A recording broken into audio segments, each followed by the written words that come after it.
Tang-inang problema yan, pre. Gusto ko yan. Pre, may pera ka pa dyan? Bakit? Ay, hindi. Kung wala na, ibibigyan sana kita eh. Pasensya na pre ha. Baon ako sa pera ngayon eh. Baka pwede kita pautangin. Ay naku, pasensya ka na pre. Ako din naghahagilap din ako kung saan ko gagastusin tong pera ko eh. Bigla kasi nagbayad si parin Joel kanina ng 2 milyon. Emergency daw eh. Kaya ako agad tinanggap. Ganun ba?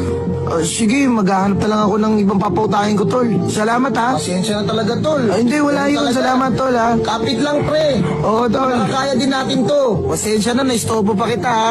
Maghanap na lang ako sa iba, tol. Oo, sa iba na lang, tol. Pasensya na talaga. Oo, tol, wala yun. Marami rin akong pera, eh. Oo nga, ako rin, ako problema, eh. Sa iba na lang. Oo, sige, tol. God bless.